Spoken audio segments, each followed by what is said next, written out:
días anteriores hemos estado compartiendo, en esta semana que fue una semana de enfoque, hemos estado compartiendo sobre Dios, siguiendo siempre la misma línea del tema que yo he estado predicando, que es el tema de conociendo lo que conocemos de Dios. Hemos venido hablando de lo que conocemos de Dios, porque hemos estado enseñando que lo que conocemos de Dios no es todo lo que Dios es. Lo que conocemos de Dios también es lo suficiente para poder alcanzar la salvación, para poder ser felices, para poder tener vida eterna, pero no es todo lo que conocemos. La Biblia dice que cuando nosotros lleguemos a la presencia del Señor y le veamos como Él es, entonces vamos a entender cómo era el Señor. Pero ahorita nosotros, a pesar de que somos espíritu, alma y cuerpo, y tenemos un espíritu, no podemos conocer a Dios perfectamente. Tenemos una mente limitada y podemos conocer algo de Dios, y lo que podemos conocer es lo que Él nos ha revelado de sí mismo. No podemos conocer más sino lo que Él nos ha revelado de sí mismo, y lo ha revelado a través de la revelación natural, que es para todos los seres humanos. A través de la naturaleza es una revelación general, pero también lo ha revelado a través de la revelación especial, que es a través de la revelación de la palabra de Jesucristo, de su Hijo Jesucristo. Y es así como nosotros podemos conocer ya específicamente lo que Dios quiere, sus atributos, sus valores, lo que Dios demanda, a diferencia de la revelación general, donde todos a través del mundo, del universo, conocen a Dios. Entonces hemos estado estudiando, por ejemplo, la semana pasada el domingo pasado hablamos acerca de la majestad de Dios. Es una cosa tremenda la majestad de Dios. Es algo que no se puede describir. Es inmenso, es tan grande. La Biblia dice que Él es tan grande que midió el océano en el hueco de su mano. Solo para que ustedes y yo nos imaginemos cómo más o menos es Él, pero solo nos imaginamos el mar en las manos de Dios. ¿De qué tamaño es la mano de Dios?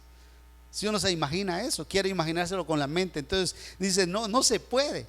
Y así el día martes el hermano Coco, ya viendo esta semana como una semana de enfoque y dándole continuidad, el hermano Coco nos habló del Espíritu Santo, de la enseñanza de la neumatología, de la doctrina del Espíritu Santo. Lo hizo con aplicaciones y todo.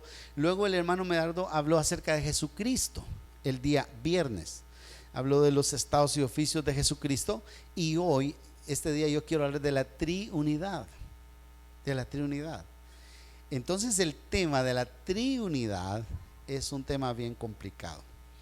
Yo quiero hacer una oración para empezar, pero fíjense que yo quiero leer esta oración que escribí, porque por ejemplo en sus lecciones yo he estado poniendo al final, en las últimas lecciones de Emanuel en Casa, una oración escrita. Yo he estado escribiendo la oración, y esta oración yo la escribí porque en toda esta semana meditando acerca de, todo este tiempo que he estado meditando acerca de Dios, han venido ideas a mi mente, pensamientos, y sorprendido yo de Dios, Entonces quiero que cierren sus ojos, y yo voy a compartir esta oración con ustedes, que es una oración tremenda. Dice, abra su corazón. Oh Dios de los cielos, es maravilloso hablar de tu nombre.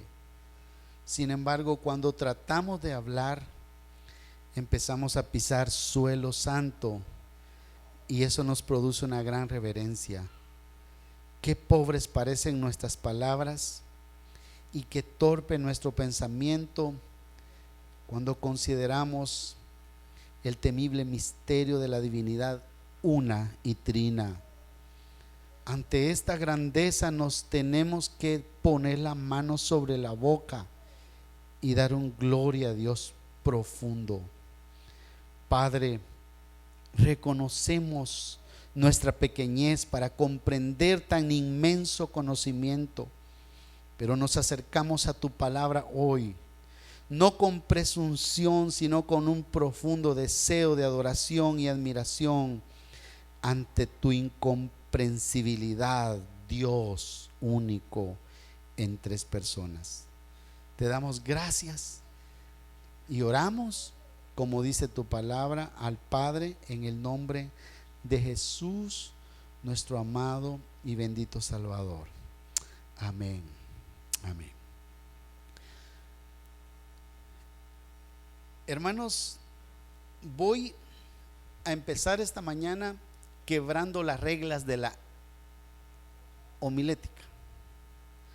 Una de las reglas de la homilética dice que nunca uno puede predicar un sermón de un tema que no domina.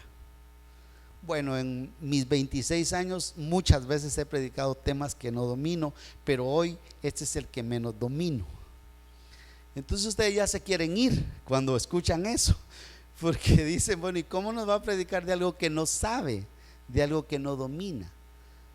Pero yo le estoy señalando en el sentido de que meditar en las tres personas de la divinidad es pisar suelo santo. Y pisar suelo santo significa que yo entro a un terreno desconocido para mí, porque yo soy carne. Tóquense y verán que ustedes tienen carne, les arde, peísquense ahí, peísquense. Ustedes son seres humanos, tienen carne, no son espíritus. Entonces esa carne es materia, y al ser materia es limitada. Usted no puede entender la profundidad de la santidad de Dios. Nuestro esfuerzo más sincero por aceptar el incomprensible misterio de la Trinidad está condenado a permanecer inútil. Inútil. ¿Cuándo? Para siempre. Porque nunca, jamás ser humano alguno podrá decir, yo puedo descifrar a Dios así, así, así, 1 más 1 es 2. No podrá, no podrá. Es imposible. Por eso es que nuestro intento en esta mañana, con humildad, con sencillez, no es buscar pruebas concluyentes acerca de la Trinidad, sino más bien, en realidad, adorar a Dios a través del estudio de esto.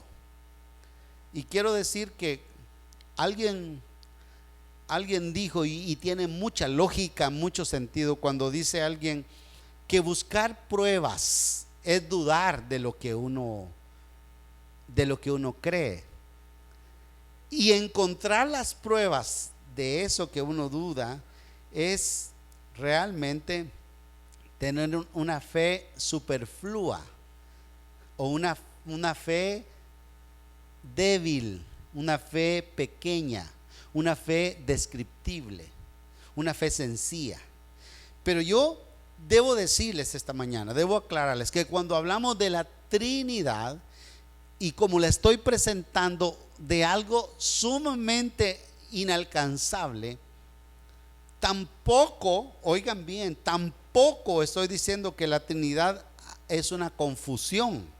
Porque tenemos que tener claro, la Trinidad no es un tema sencillo, pero tampoco es una confusión teológica, ni tampoco es una confusión para nosotros los cristianos. Por esta causa, lo que vamos a hacer es hablar lo que podemos a la luz de la revelación, lo que Dios nos ha revelado, y lo haremos sin ninguna presunción de querer decir, el pastor del Emanuel Central sí se sabe la Trinidad de Dios, y nosotros la conocemos, es que ya nos la enseñaron. No, cuando salgamos de aquí, salimos diciendo, no entiendo. No entiendo. Pero no importa que no lo entendamos.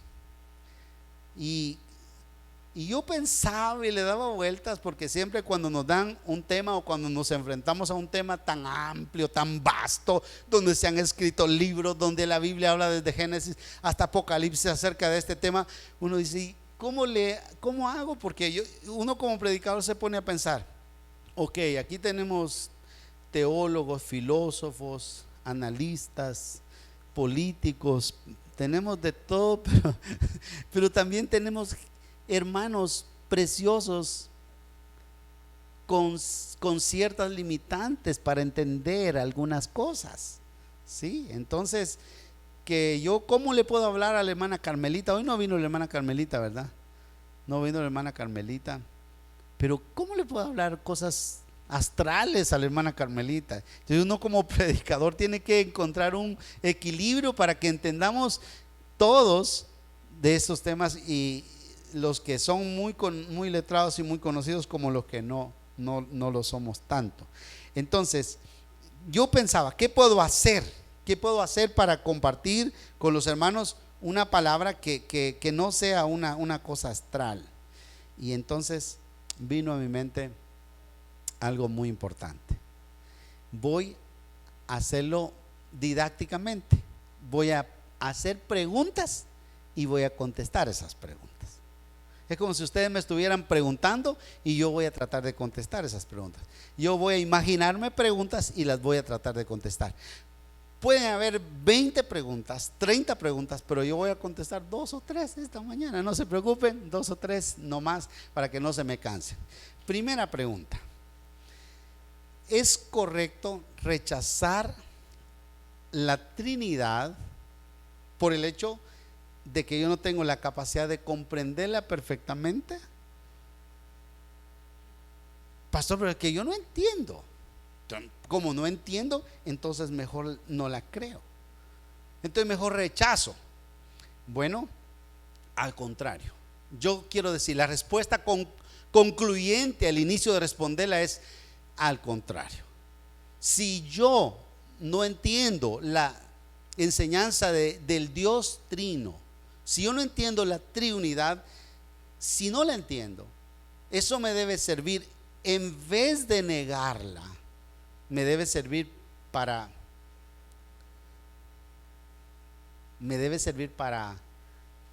creerla. Y ahora, ¿pero por qué? ¿Por qué, pastor?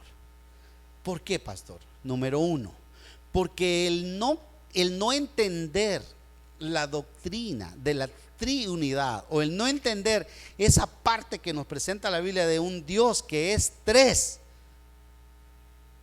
personas, pero es uno, son tres pero es uno, y no comprender yo eso, ni filosófica, ni teológica, ni doctrinal, ni no comprenderlo a cabalidad, eso me da a mí un motivo para decir: qué grande es mi Dios.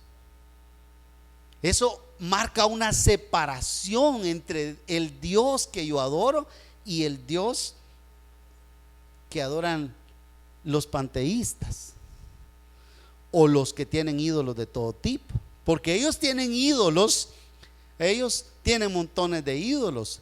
La idolatría surgió por la imaginación del hombre de quién es Dios, y crearon a su Dios, se imaginaron a su Dios y lo hicieron de acuerdo a su imaginación. Entonces ellos crearon dioses de acuerdo a lo que se imaginaban y los adoraron.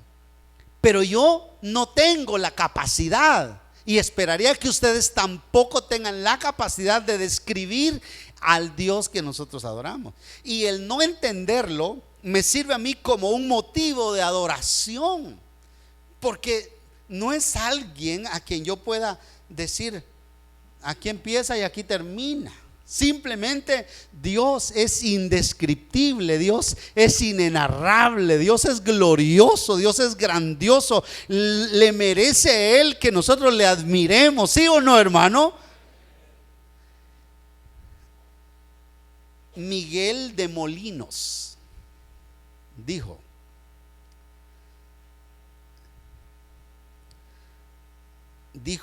estas palabras: por saber que Él es incomprensible y se halla por encima de nuestro entendimiento, de nuestra comprensión, no tenemos la capacidad de concebirlo.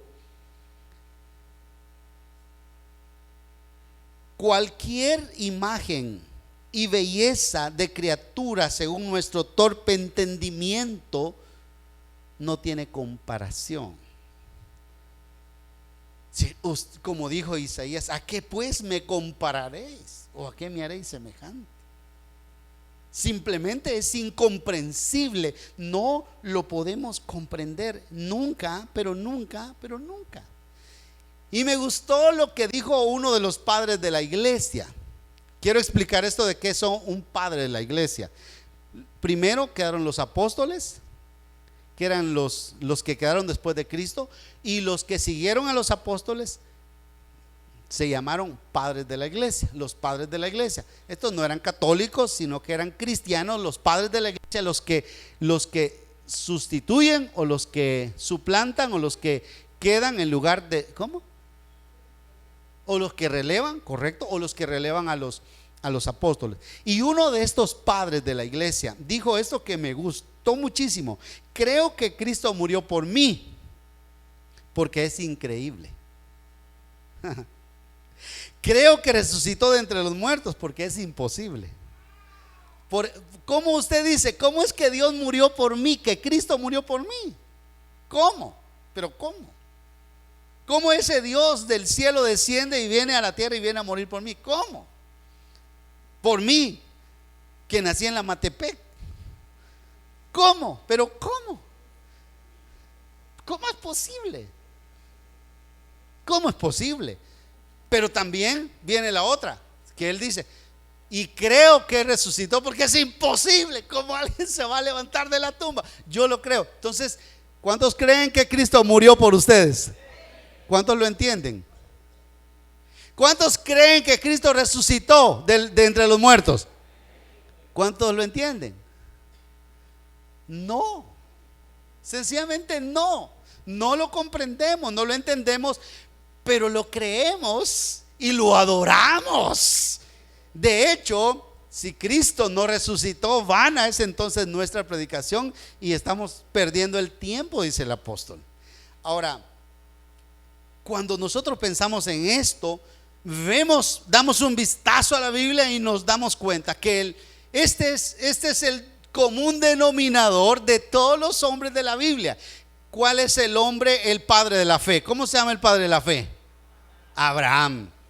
Bueno, ¿cómo es que creyó Abraham? ¿Entendía Abraham lo que creía?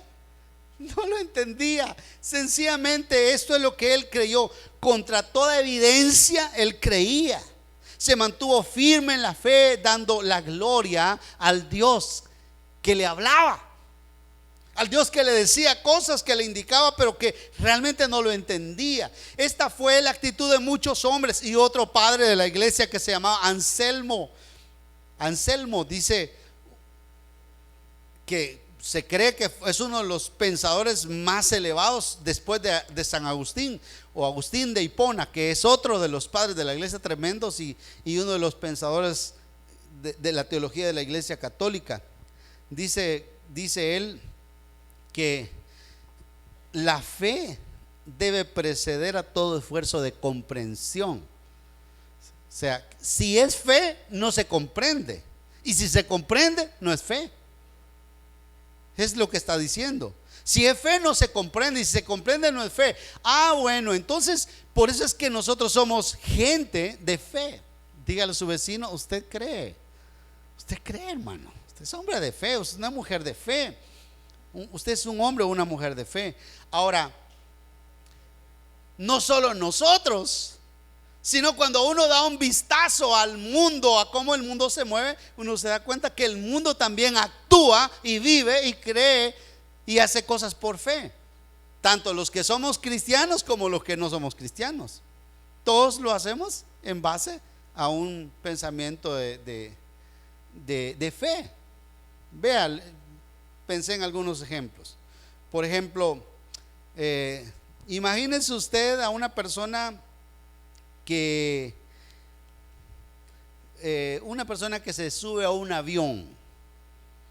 ¿Ustedes cuántos se han subido a un avión? ¿O cuántos han tenido un avión en la bolsa? Que son cosas diferentes, ¿verdad? Pero los que han abordado un avión Saben que cuando uno se sube, cuando uno aborda el avión y aquel voladón empieza a despegar, es una cosa, y la primera vez, ya cuando uno ha ido una segunda, una tercera, ya la cosa va cambiando. Pero la primera vez, una de las cosas que una persona cuando vuela por primera vez es que está bien atento a las indicaciones. Y cuando usted vaya a volar en un avión, si usted quiere darse cuenta quién está subiendo por primera vez el avión, dése cuenta de las indicaciones que dan en los parlantes, la azafata. Porque cuando uno vuela por primera vez, uno le pone una atención y ya está indicando si hay un incidente de arriba, saldrá un salvavidas, usted lo tomará y se lo pondrá y le empieza a decir. Y uno está que ya lo quiere hacer, pero la gente que ha volado otras veces, pues simplemente está comiendo, no le hace caso. Entonces uno está ahí como y se sube y empieza aquel volado, qué cosa tan grande a volar, hermano. Y empieza a subirse y empieza a subir y empieza uno a ir porque cuando uno va en avión, así va el avión cuando está despegando hasta que llega a la altura máxima, hasta que llega a la máxima allá arriba, y de ahí como que va para abajo otra vez. Así pasa, ¿sí o no? Y entonces cuando uno va para arriba y empieza a ver que los sembrados se van quedando, las casas, los pueblos, los ríos y todo, pero luego cuando ya está hasta allá arriba, usted mira las nubes encima, usted anda encima de las nubes, ya se siente en el segundo cielo, el tercer cielo casi. Una cosa sorprendente. ¿Cuántos tienen fe en el avión? ¿Cuántos tienen fe en el que lo pilotea?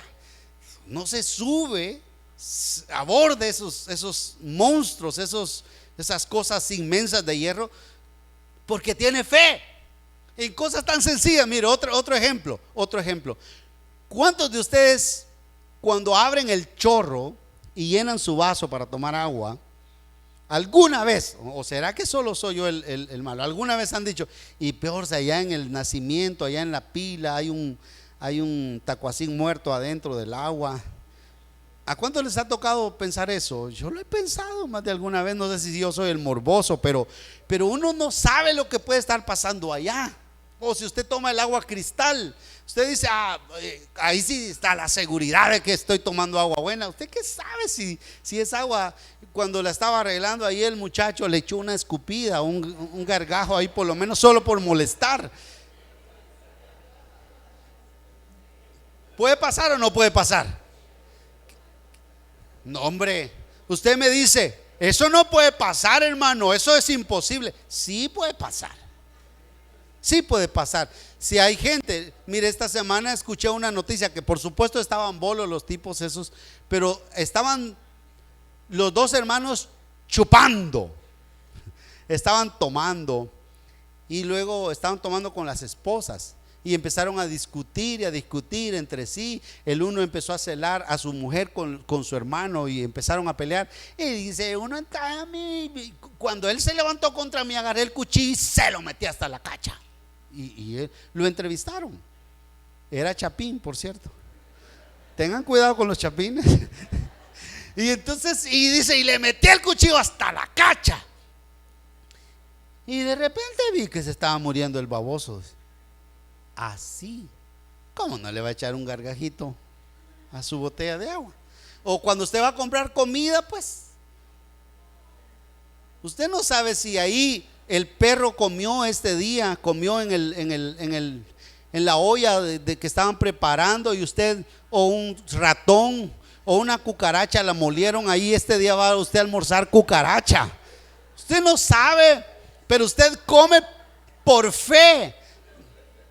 ¿No es cierto? Por eso es que cuando un hermano, íbamos a comer con un hermano a un mercadito por allá en San Salvador, cuando estábamos estudiando teología, y ese hermano oraba por la comida y decía: Padre, en el nombre de Jesús, toda pata de alacrán, toda baba de ratón, toda ala de cucaracha, pata de cucaracha, en el nombre de Jesús la reprendo y la purifico, amén. Y empezaba a comer. Así háganlo ustedes, hermano. Lo que estoy diciendo es que uno hace cosas por fe. vive por fe, tanto el creyente como el incrédulo. Entonces, si hablamos de la doctrina de la Trinidad, el hecho de que usted no la conozca a la perfección o no llegue al entendimiento pleno, en ningún momento significa que usted debe de no creerla, sino que al contrario, eso debería ser para nosotros un elemento poderoso y decir: yo no lo entiendo, pero no importa no entenderlo. La doctrina de la Trinidad se entiende en el corazón, no en la mente. Y eso debe ser el verdadero sentir del creyente: entender, sentir y percibir. Vamos a ver, yo voy a preguntar: ¿cuántos de ustedes alguna vez han dado gracias a Dios, a Jesucristo, por el sacrificio en la cruz del Calvario? Cuando vieron la película de la Pasión, usted: gracias, Cristo. ¿Cuántos de ustedes, cuando han tenido una presencia gloriosa en su corazón, han estado llorando, usted: gracias, Espíritu Santo? ¿Cuántos lo han hecho? También. ¿Cuántos de ustedes también han dado gracias al Padre? Amén. ¿Verdad que sí? Por eso es que la doctrina no se necesita entenderla a la perfección, sino creerla. Y no se entiende, sino que se cree, se abraza. Pero no es una creencia absurda de la nada, sino es una creencia que está sustentada en la palabra de Dios. Es una creencia que está en la palabra de Dios, porque no es una confusión tampoco, como yo mencionaba. Entonces, he contestado la primera pregunta. ¿Debemos rechazar la doctrina de la Trinidad por el hecho de que no la creemos? No. Al contrario, eso constituye para nosotros un asunto de confianza, un asunto de alabanza, un asunto de adoración a nuestro Padre Celestial. ¿De acuerdo? Bueno, voy a contestar una segunda pregunta, tal vez solo dos, y nos vamos. ¿O ya se quieren ir? Vamos a la segunda pregunta. La segunda pregunta es: supongamos que alguna persona dice: yo no acepto la Trinidad porque no la entiendo. Supongamos que hay alguien aquí o hay otra persona por allá que diga: yo no acepto la Trinidad porque no la entiendo, no la creo. Entonces la pregunta es: ¿cree usted que alguien puede ser cristiano rechazando la enseñanza de la Trinidad y decir: bueno, todo lo demás yo lo creo, yo creo en la salvación, yo creo en el infierno, yo creo en el purgatorio, yo creo en todo lo que quiera él decir, pero en la Trinidad sí no creo? En la Trinidad sí no creo, porque eso es imposible, eso es un pensamiento filosófico de allá de la época de la Edad Media, lo que quiera decir. Es un pensamiento, eso es una filosofía, eso es imposible, así que yo no la creo. Yo creo en la Biblia, yo creo en todo lo demás, pero no creo en la Trinidad. Yo la pregunta que le estoy haciendo es: ¿puede un cristiano ser cristiano? ¿Puede una persona ser cristiana con ese pensamiento? No. ¿Ya vieron? Ya lo saben todo. ¿Para qué seguir? Yo solo le voy a dar un poquito de amplitud a eso, para que ustedes y yo nos vayamos contentos y regresemos el otro domingo por otras 3 preguntas. ¿Están de acuerdo? Se quieren ir ya, ¿verdad? Están desvelados por el partido de la Selecta, y de todas maneras la Selecta, qué barbaridad de Selecta al minuto 91 hizo el gol apenas. Y mire que hoy la gente vino tarde al culto. Yo vi un montón de gente viniendo tarde. Yo dije: cabal, viendo el partido se quedaron anoche. Hermano Joaquín seguramente vio el partido anoche. Son bromas, hermano. Yo estoy bromeando. Yo sé que usted no es seguidor del fútbol. Pero hermano, entonces volvamos a la pregunta. Miren, las personas, hay 2 grupos que están cerca de nosotros que no creen en la Trinidad o en la Trinidad.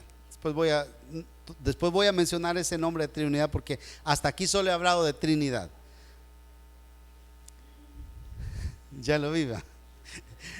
Entonces, El primer grupo que no cree en la Trinidad son los testigos de Jehová. Los testigos de Jehová no creen en la Trinidad. Y esta es una enseñanza que se desprendió por el año 200 y fracción después de Cristo, por el pensamiento de un hombre que se llamaba Arrio, de apellido Arrio. Y Arrio dijo: es imposible que el Hijo sea igual que el Padre. Es imposible, el Hijo no puede ser igual que el Padre. El Hijo es menor que el Padre. Y entonces él empezó a sustentar la idea de que el Hijo había sido creado por el Padre. Y empezó su teoría, su herejía, llamémosle, es una herejía. Empezó su herejía a publicitarse, a crecer, y él empezó a tener fama. Y de ahí es que viene el pensamiento de los testigos de Jehová. Los testigos de Jehová no son otra cosa que un movimiento descendiente de los arrianos. Ellos son arrianos, ya, de Arrio, descendientes de Arrio. Y estos señores, él dijo, lo dijo así, se lo leo literalmente como dice: es una creencia, es un movimiento, era un movimiento cristiano del segundo siglo, de 250 por ahí en adelante. Dice que afirma que Jesucristo fue creado por Dios Padre y está subordinado a él. Las enseñanzas arrianas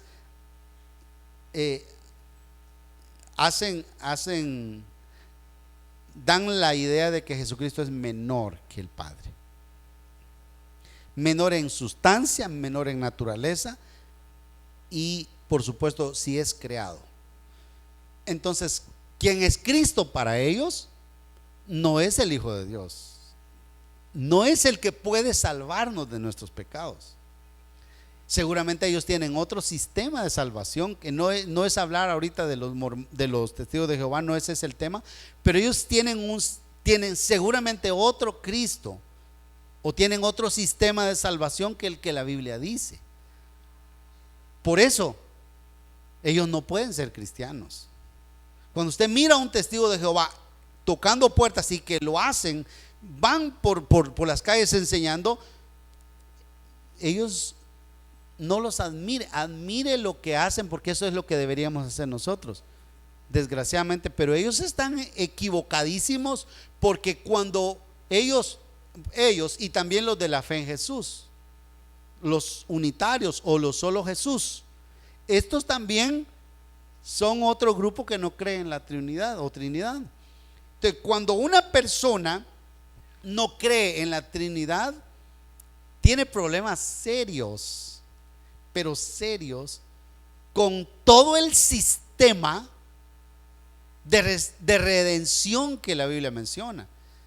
Si yo no creo en la Trinidad, entonces no existe Jesús como Salvador, no existe el Espíritu Santo como el persuasor o el convencedor de pecado, no existe el Padre enviando al Hijo. Simplemente todo el mensaje de la Biblia está perdido, se cayó todo el sistema de salvación y de redención, no hay salvación.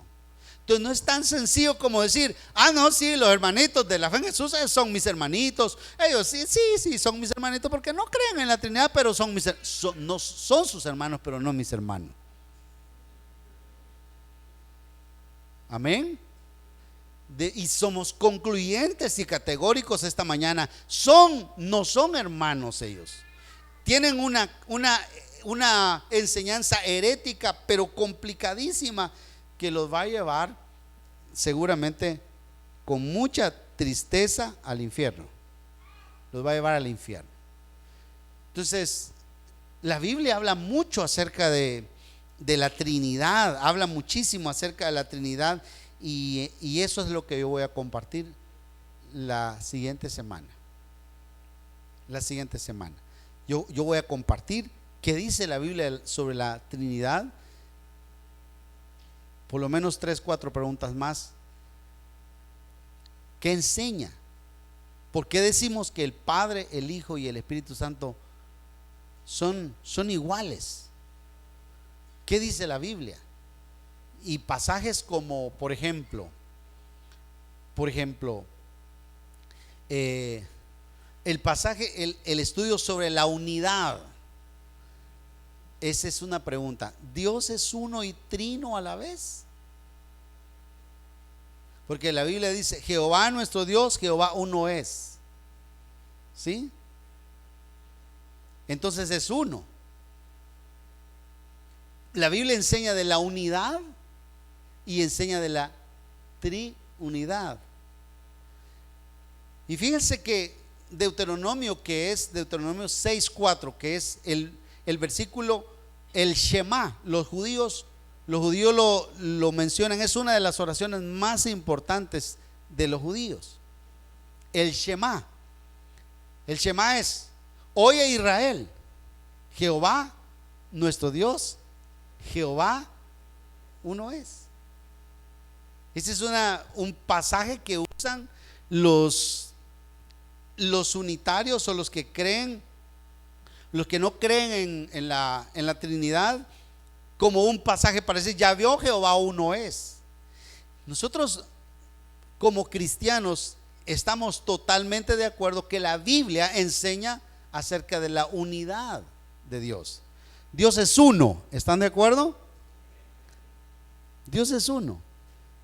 Y cuando la Biblia habla de que Dios es uno, la verdadera lucha es una lucha en contra de la creencia politeísta del Antiguo Testamento, que habían muchos dioses. No existen muchos dioses, Jehová es uno. La Biblia lo menciona la unidad de Jesús, de Dios, la unidad de Dios. Pero también en ese mismo versículo, cuando lo estudiamos ya desde el punto de vista, digamos, exegético, y se estudia desde el original cada una de las palabras: Jehová nuestro Dios, Jehová uno es. Allí hay Jehová, Dios y Jehová. Y estas tres palabras en el original tienen 3 traducciones. Y justamente las 3 traducciones hablan de un sistema plural. Ese versículo, más que ser un versículo para contrarrestar la Trinidad de Dios, fortalece la unidad de Dios en la Trinidad. Porque una explicación o una exposición o una traducción amplia de ese versículo tendría que decir más o menos así: oye Israel, Jehová nuestros dioses unos son. Está hablando de un Dios uno, pero a la vez está hablando de un Dios que tiene una pluralidad de personas.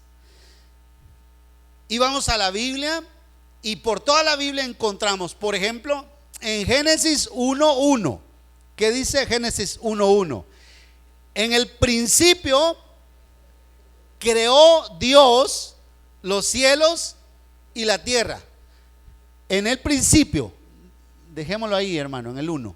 En el principio creó Dios los cielos y la tierra. La palabra ahí, Dios, es la palabra clave, porque la palabra ahí, Dios, se traduce Elohim, y Elohim es una traducción plural. Es como si está diciendo: en el principio creó Dios, crearon los dioses los cielos y la tierra. Y cuando uno mira, dice que la tierra estaba desordenada y vacía, y el Espíritu de Dios se movía sobre las aguas. Estaba el Espíritu de Dios en medio de las aguas, dice la palabra, se movía sobre las aguas. Entonces, esta otra vez es la pluralidad de la unidad de Dios. Ahora, cuando uno mira versículos como el anterior, veamos el anterior, ustedes no encuentran ahí que la Biblia trate de decir, Dios, voy a demostrarles que existe un Padre, un Hijo y un Espíritu Santo. No está diciendo, la Biblia nunca trata de demostrar la Trinidad, la Biblia solo la muestra. La Biblia no lucha, es como la otra idea. Mire, la Biblia trata de explicar la existencia de Dios. La Biblia no trata de explicar la existencia de Dios. Aquí empieza diciendo, en el principio creó Dios. ¿Y quién es Dios? ¿Y dónde estaba Dios? ¿Y de dónde vino Dios? Y les voy a explicar de dónde vino Dios. Y les quiero explicar el principio del principio del principio del principio de la eternidad. Simplemente Dios existe. ¿Usted puede explicar la eternidad de Dios? Yo no puedo explicar la eternidad de Dios, porque la eternidad es desde la eternidad hasta la eternidad, desde allá donde, o sea, no tiene principio, no tiene fin. No puedo explicarlo, pero la Biblia no trata de decir, mire, y luego surgió Dios. La Biblia solo presenta a Dios. No necesita demostrar la existencia de Dios. La Biblia presenta a Dios. Dios ya estaba.